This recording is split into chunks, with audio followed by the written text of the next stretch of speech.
Hi, everybody. Monica Burns here. I got this really cool webcam the other day. Well, not the other day, 2 days ago. Um, Logitech webcam. Got it really cheap. I had, well, I don't know about cheap. If you had to pay full price for it, yeah, it wouldn't have been cheap. But I had a gift card from somebody from on Amazon.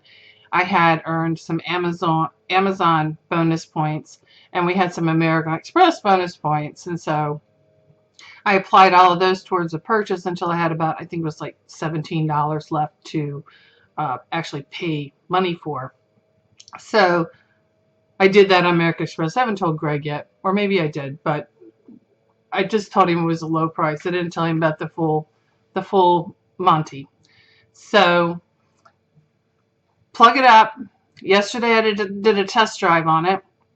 It went really good. I was really surprised with how well it went. Now I'm actually doing one for you, where I talk with you, and it's going like to hell in a handbasket. So anyway, the whole purpose of this video is to kind of launch a new thing for me. I thought it would be really nice to get to know people a little bit better, or rather for you to get to know me personally in terms of the way I talk, the way I look, and all these wild little face expressions. Um, so many of you are my friends on Facebook, and I do consider you friends. We have a really great time chatting and laughing and just having a good time on Facebook.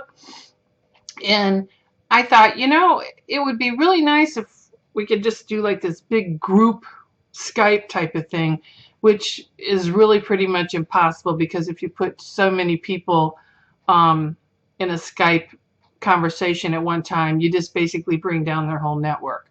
So I figured the next best thing would be to do these kind of video, they call them video blogs, but I'm going to call it a chat session because basically I just want to kind of let you guys get to know me, and I hope you'll comment so we can get a conversation going there too. Um, Unfortunately, I don't get to meet all of my readers, which is really kind of sad for me because I love talking to people who enjoy reading my books and who I would like to say thank you to. Because without you guys, I'm not an author, I'm just a writer. An author is somebody who's published and is attempting to earn a living for what it is that they do. I am doing what I love. I'm not making tons of money, but sometimes money isn't everything. You can be monetarily poor, but incredibly rich in terms of happiness and joy.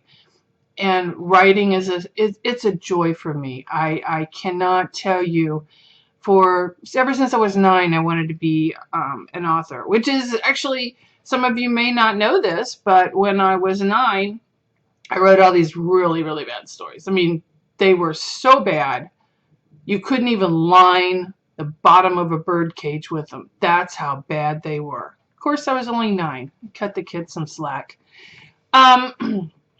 But at that point, I signed every one of my stories Monica Burns because I knew that that was going to be my name. And so when I moved away from being 9, went on to other things, and the dream of writing never died. I continued to write some stories, but I never really got into thinking about actually getting published. I tried in the late 80s to get published. I wrote a book for Harlequin. I sent it off thinking, oh, this is just wonderful, and they're just going to love it, and they're going to buy the book, and got the formal reject letter back, and I'm like, oh, okay, so I'm really not a writer. So I kind of dropped it at that point because I got discouraged. So then probably I guess it was oldest, Murray was born in 1990. So in 89, we actually bought a computer for the first time. That was when the personal computers were just coming out to be relatively cheap. I think we got ours for like $1,500 or something. We got a bargain. It was like an Acer computer, I think. And I thought, okay, I'm going to sit down and I'm actually going to start writing again, which I did. And I sent it to, I think it was Love Swept.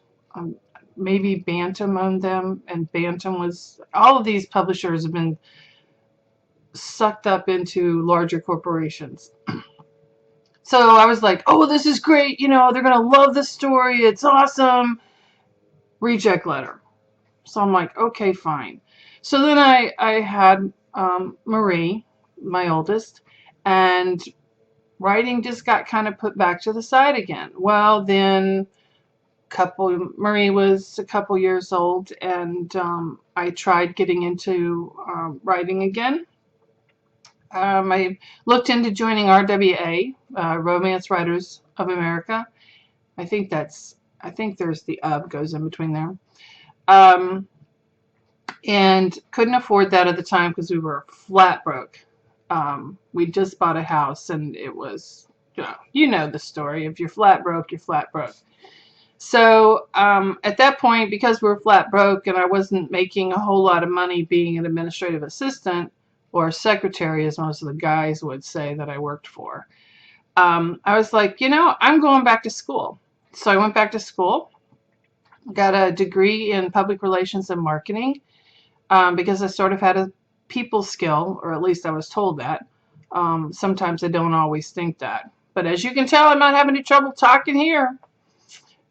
So after school, things went great. I got a couple PR jobs that I absolutely loved to do.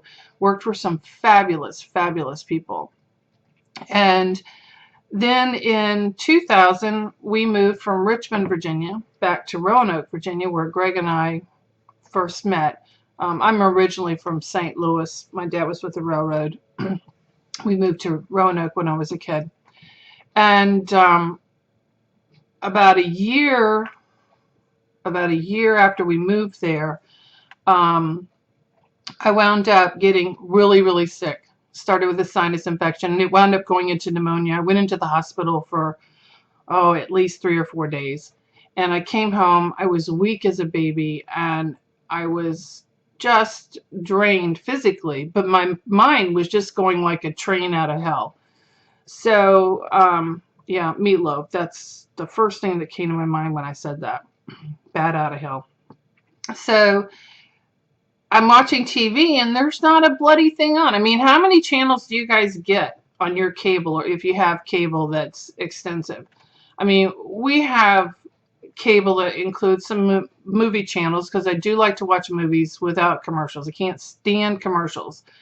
But there are so many sports channels on. Channels that I don't even dream about having, and they're all included in the package that they charge you an arm and a leg for, that you don't even watch. So here I am, I'm just out of the hospital, feeling sick, and I'm clicking through these channels, and there's nothing on. And I'm thinking, I know there's something that I can entertain myself with better than watching nothing on TV.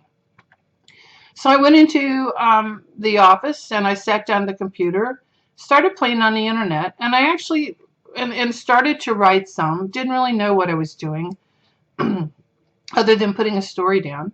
And I talked with some people online. I got into these chat groups. And as a result, I wound up in a critique group, a really good, strong critique group. And I started writing a lot more. And everything kind of went from there. But kind of to tie back to the beginning when I talked about being a 9-year-old and signing my name, Monica Burns, I had picked out this original name called Elise Quicksilver because Amanda Quick, I love her books. Who Amanda Quick, if you don't know, is actually Jane Ann Krentz, who writes, I think it's called futuristic and contemporary. Love her writing. She's actually on my keeper shelf in here. And I thought, okay, Quicksilver, here's the marketing person in me going, Quicksilver, Quick, Elise Quicksilver, Amanda Quick, made in heaven, right? Because you're going to go from one historical to the next historical. Well, nothing was breaking for me at that point. I mean, zip. it was like zip, nada, forget it, not happening.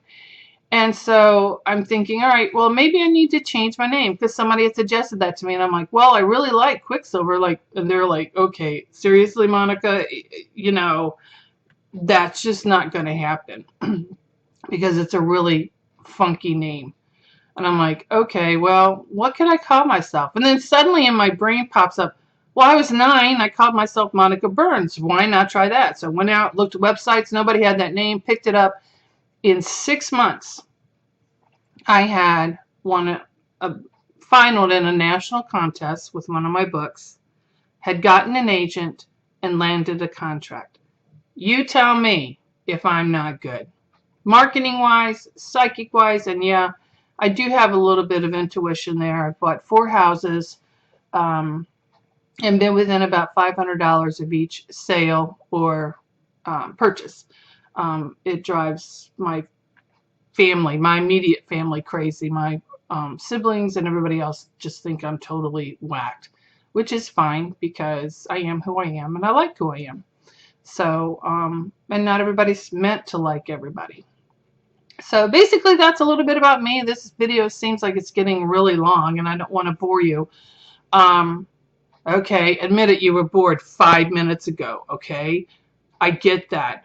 You just shut it off 5 minutes ago and I'm just talking to dead air. Okay, not a problem. I'll try and keep them shorter. Just a little bit of a closer.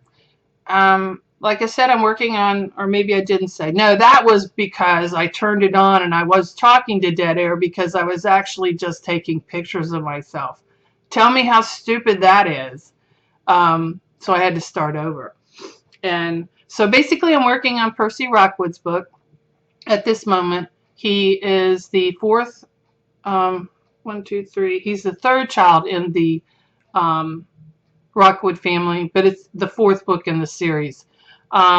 So I'm enjoying his story. His heroine is very, very damaged. I can totally identify with her. And he is just a really nice guy. I really like him. And he's like most of the Rockwoods, he's got some intuition going there, and he's actually got a lot more than some of the others. Not as much as Patience. If you've read The Highlander's Woman, Patience, she actually has some supervisions that are like, whoa, jump back, Jack.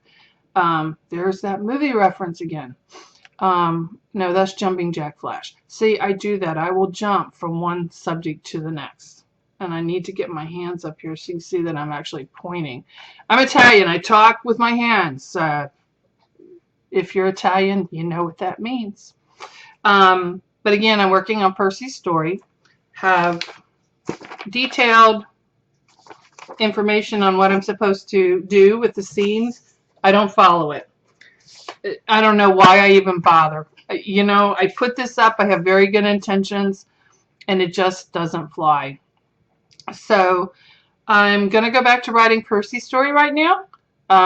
And just so you know, I got makeup on. I don't ever wear makeup, but I wasn't going to let you see me without makeup. Sans makeup, but just sans makeup. Is it sans or sans?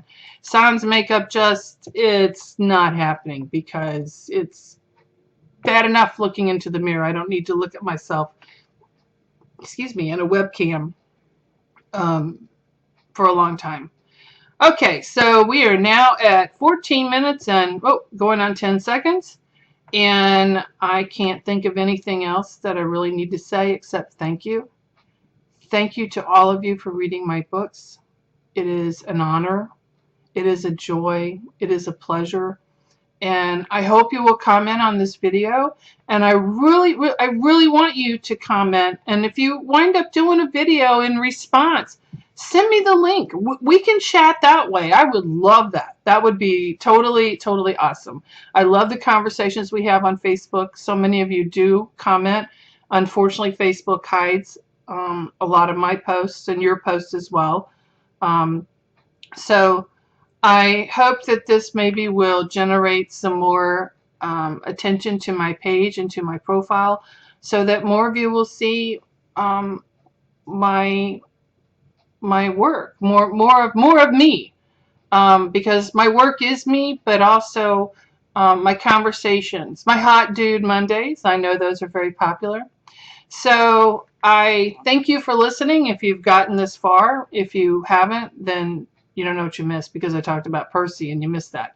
So I expect to be talking a lot more in the coming weeks, sharing a little bit about my life here in Richmond and what I do as a writer, and maybe just have some fun conversations. So if there's something you'd like to know, post in the comments, and next time I will try and answer those questions.